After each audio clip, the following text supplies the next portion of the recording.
NBA now. In a story written by our own Dave McMenamin last week, Lakers center Deandre Ayton expressed frustration with his current role on the Lakers. Ayton said that they were trying to make him play like Clint Capela, but said, quote, "I'm no Clint Capela." Channing Frye weighed in on the Ayton-Lakers situation on the Road Trippin' Show. Listen to this. Deandre Ayton is a master of nothing. In what world do I throw Deandre Ayton the basketball when I have Austin Reeves, LeBron, and Luka? Stop it. You're going to get J.J. Redick fired. Who's running those plays? When have you seen consistency from the man? You've never seen it. So him saying, they want me to be Clint Capela, yeah, he's averaged a double-double for the majority of his career. Ooh, strong words. Perk, what do you think? Oh. You were sitting right there. It was strong words, but it was strong words, but it was real words. And Deandre Ayton, a former #1 pick, he's in the same territory with Ja Morant. You know, it either could be him on the verge of reinventing himself, or he could find himself out the league 2 or 3 years from now. Teams are not going to continue to give him chance after chance after chance. And you know what's the most disturbing thing to me? Is that all Deandre Ayton, a guy that is fast, that could get up and down the floor, has great athleticism, could be a lob threat. All he has to do is switch his damn mindset into being a star in his role. He could make another $100+ million in this league. I watch a young player like Jalen Duren, who barely get calls ran for him, not like sets. He doesn't get post-ups. He just get all his buckets off of offensive rebounds, being a pick and roll guy, playing the dunker spot, and he was a first-time All-Star this year, and his career he's gonna have a hell of a career. Deandre Ayton is playing with 3 of the best facilitators in the game, 3 of the best playmakers in the game. Luka, Austin Reeves, LeBron James. You could eat, you could grub, you don't need sets. I disagree with Shannon to this point.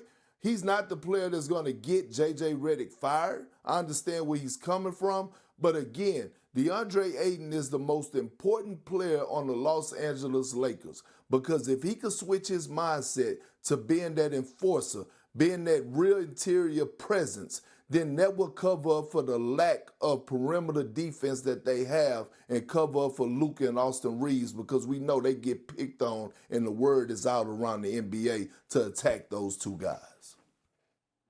I think Deandre Ayton is, I want to say he's amongst the fewer problems that the Lakers have. The Lakers are a team, LeBron, Luka, Austin Reeves are not defensively inclined, and clearly they're going to go in another direction next season as they try to remake this team around Luka Doncic, probably going to get lob threats and defenders around the rim. For Deandre Ayton, he signed a 2-year deal, $16 million. He's got a player option for next year. My question is, if you are disappointed in Deandre Ayton right now, have you not seen how he's played in these other stops?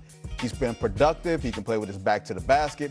He's athletic, although he doesn't jump out the gym, but he's never been a defender. He's never been a guy, like going back to his Phoenix days when he and Monty Williams were getting into it a little bit in the sidelines. When that thing started to implode, sometimes as an organization, you have to make a decision to say, okay, we are accepting this player's past history and knowing what we are getting and hoping for the best, as opposed to, hey, big fella, you're going to change all these years of evidence of being who you are, and then your most vulnerable spot is our most vulnerable spot. As an interior defender, you're vulnerable.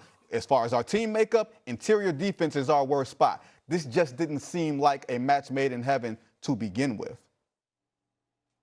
So what are you saying, Vince? You saying that the Lakers should adjust to Deandre Ayton? Is that what you're saying? No, I'm not saying that. No, I'm going back to the summer when they signed him. I'm not saying throw the ball down to him like he's Patrick Ewing. You got LeBron and Luka and Austin Reeves. I am saying the expectations shouldn't have been high to begin with.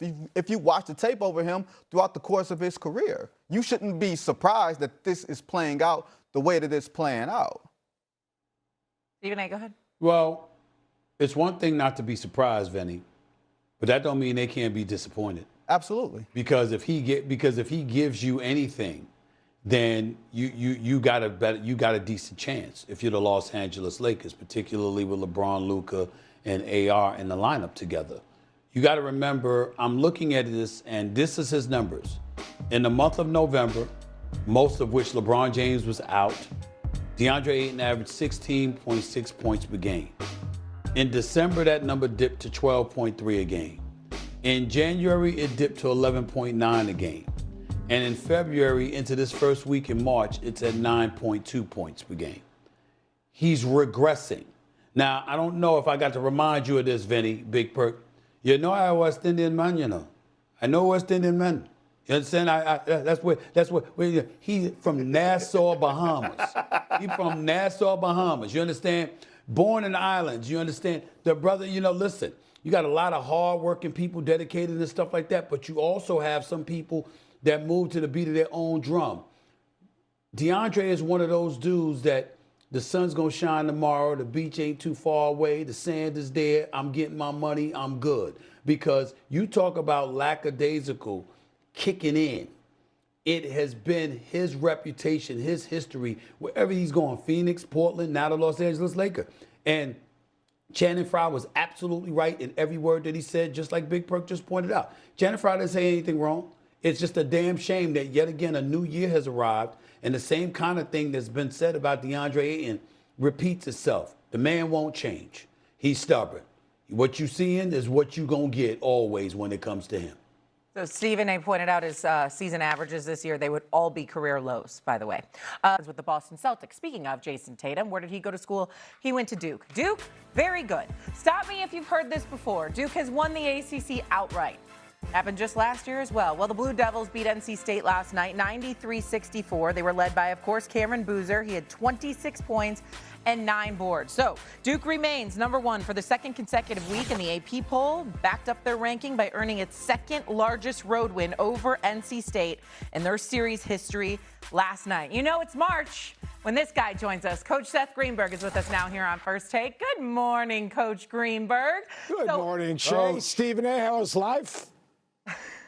What's up, big time, man? How are you? Good to see you, Coach. Any better? I couldn't stand it. Yeah, love to hear it. So, Coach, Duke's only at 2 losses on the season. They're basically blowing teams out, yet I have to ask this question. How good is this Duke team? They're Final Four national championship good. I mean, and it starts on the defensive end. Their identity's on the defensive end. We can talk about Boozer, and he was raised to play in the NBA. I mean, the manner in which he carries himself. But Dame Sarr, since he's been put in the starting lineup, he absolutely takes out the head of the snake. He guards your point guard to your small forward and takes that person out. Defensively, the way they're connected, how hard they play in the defensive end, enables them to get out in transition and play ahead of the defense. And then offensively, when you have a guy like Boozer who's so efficient, all right, he rebounds it. He knocks down threes. He's a willing passer. He leads them in points, steals, rebounds, assists. He does a little bit of everything. In fact, if you compare him to Cooper Flagg last year, his numbers are even better. So when I look at this Duke team, national championship, they went to the Final Four last year. National championship is within their reach. I like that they developed an 8-man rotation. This Duke team is real, but there are some roadblocks along the way. Coach, one of these days you and I are going to have a discussion. This guy, John Schreier, the head coach for the Duke Blue Devils, I want to say this on national television. I think he's done an amazing job to follow up Mike Krzyzewski. And there has appeared to be zero drop-off. Not in talent, not in recruiting, not in coaching. The guy has done one hell of a job, and he deserves to be credited as being one of the elite coaches in college basketball. Having said that, I'm shocked at the North Carolinas, the North Carolina states of the world, programs that's within an 8-mile radius, a 15-mile radius, and somehow, some way, this guy still gets all the players, and y'all are looking up at him. I mean, damn, this ain't Mike Krzyzewski you're going up against, supposedly anyway. It's just amazing to me that the guy is still in the position, that Duke is still in the position that they are. Having said that, first with Boozer, this guy says he's never scored less than 14 points a game in a game this season.